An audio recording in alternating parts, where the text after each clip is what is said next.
In a report by World Prison Brief, about 1.8% of the total prison population in Nigeria are juveniles, that is, youth below the age 18. Despite an estimated youth population of about 50 million, there are only 3 federal-run youth correctional facilities established by statute in Nigeria, with a combined capacity of 600 beds. As expected, these institutions are overcrowded, overstretched, and unable to accommodate significant proportion of offending youth. Study shows that about 2/3 of youth involved with the juvenile correctional system meet criteria for one or more mental, emotional, and behavioral disorders, even after excluding conduct disorder. This is Juliet. My name is Juliet Ogunkunle, and in Race for Excellence, we focus on preventive and management of mental health symptoms of children that are in juvenile, and that is children that are in correctional centers. Proud to know, correctional centers are being termed as prisons, but we don't use that anymore.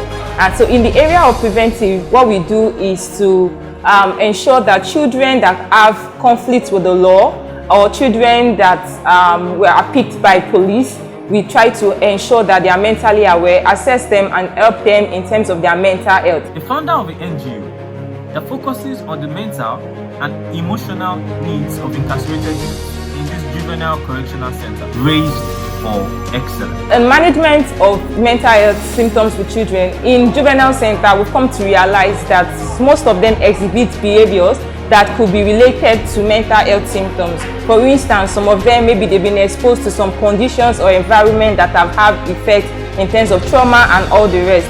So what we do is we try to assess them, working with volunteer psychiatrists and therapists who assess them, screen them, and with that we are able to come up with intervention plan just to ensure that they don't offend and they are not exhibiting those behaviors that could be harmful to them and also the society. Raised for Excellence is a non-governmental organization bridging the gap in the youth correctional facility by providing mental health support to children and adolescents in these centers for improved well-being and fulfillment of their potential. As the principal of the Special Correctional Center for Boys here in Oregon, it has been challenging and I would say interesting. This is my first time of working with boys directly. I work in other aspects of social welfare, but currently as the head of this center, I see these children as special. I see them as very interesting and challenging boys. But with God on our side, we have tried as much as possible to help them in the little way we can, and so far many of them have turned out to be very positive and they are doing well. Also working with Race for Excellence, I met this organization about 4 months ago, and the first experience I had with them was I had a boy who had matters in court and with no legal representation. We knew a twinkle of an eye, they were able to provide a lawyer for the boy, and presently the matter is still ongoing, but the issue of legal representation has been taken care of. So the burden is taken off the parents, and the center is better for it. Also in the area of psychosocial, they have tried for us in a number of ways. They have been able to identify children who requires special attention, who requires special needs, children with little challenges, with societal challenges. They are able to also assist us with home tracing. They liaise with the home, with the social workers, and ensure that contact is established with the parents of these children. Many of them have been here for a while, but their parents are not aware. Some would have given fake addresses, even fake names in some occasions. But with support of these people, they are able to establish contact with them, and the children get better, and they are able to open up to their counselors who comes to us every Saturday. They have sessions with the children, and children are opening up for them, and they are becoming a changed person. What she is doing is a great service to humanity, and this breeds the question, how is this done? I think we are about 10 then. Some of us just volunteered and we made our lines open for people to reach out to us, engage us. And how did she come about this organization? In 2020, there was COVID, and during COVID, I had to engage some of my friends to say, you know what, I'm sure people will need someone to talk to in terms of their mental health and all of that. As soon as we were done with that for some months, we found out that, wow, there is really a need for people to be supported in terms of their mental health.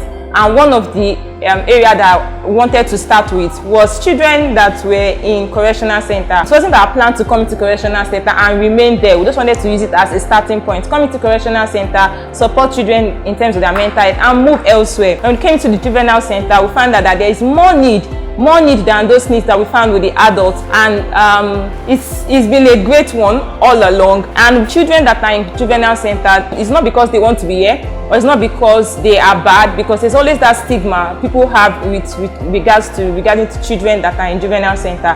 They term them as bad, and when they are out of here, there is also that stigma. I was here in 2016 and I learned some things here, and when Grace for Excellence came here and they teach us how to control ourselves, and the correctional center to teach us some things, the things that we don't know, they will teach us how to do something, how to make our life to better than before.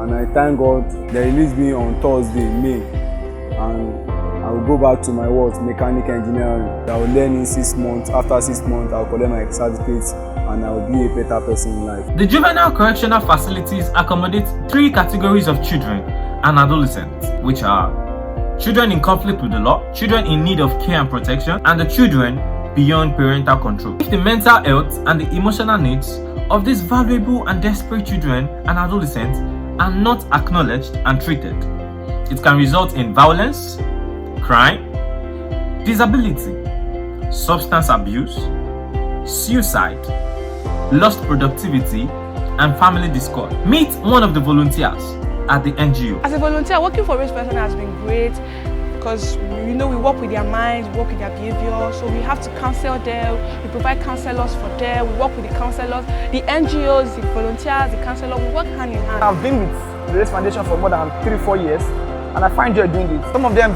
have this inferiority complex, but when I walk up to them and I give them my own side of entertainment, an entertaining way, I see that they got lighten up and they feel very happy, and I enjoy doing this. And I feel like if people can contribute more and volunteer more and come into this kind of foundation. A research conducted in 2012 shows that most children are brought into the correctional centers due to behavioral issues and are unaware that contact with the juvenile justice system can have a further negative impact on the children and even the family. Raised for Excellence is helping with early identification and treatment of all disorders that could come, thereby avoiding long-lasting negative effects. Some of these beneficiaries of this program and intervention speaks on their experience and how Raised for Excellence has been helping. I was brought to a Juveniles Center 2019 ending December. So the knowledge I gained from here by Raised for Excellence imparted more knowledge in my life. She taught us that not what we are brought to that should face, that we should look at what we are going to, and champions don't quit. So she passed more knowledge on us in ICT and some other programs to teach us more about working together as a team to achieve our goal. That should not look at what brought us here, that should look at what we are going to. What happens to these children once they are out of these correctional centers? I was just released recently, so now I'm outside, I'm learning some trade, putting more effort in my education, preparing to write my NECO by July, by God's grace, and to pass, and to make a good result, and to be where my mate are. I've seen a change in me since when they advise us, like they show us love, they never make us look sad, they always make us look ahead, like we should never come down, we should face ahead our future.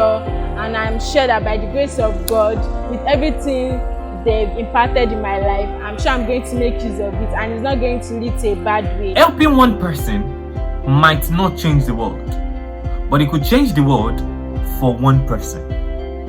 Raised for Excellence is championing the movement of keeping the hope alive and changing the world for the children in these centers by telling them and making them know that no hope is lost and a brighter future awaits them. For funding and support, reach out to Juliet Oyeniyi via email on info@raised4excellence. You can also follow Raised for Excellence on social medias at Instagram, Twitter, LinkedIn at Raised for Excellence. I repeat, for funding and support, reach out to Juliet Oeni via email info@raised4excellence, and then follow them on social media on Instagram, Twitter, and LinkedIn at Raised for Excellence. Thank you.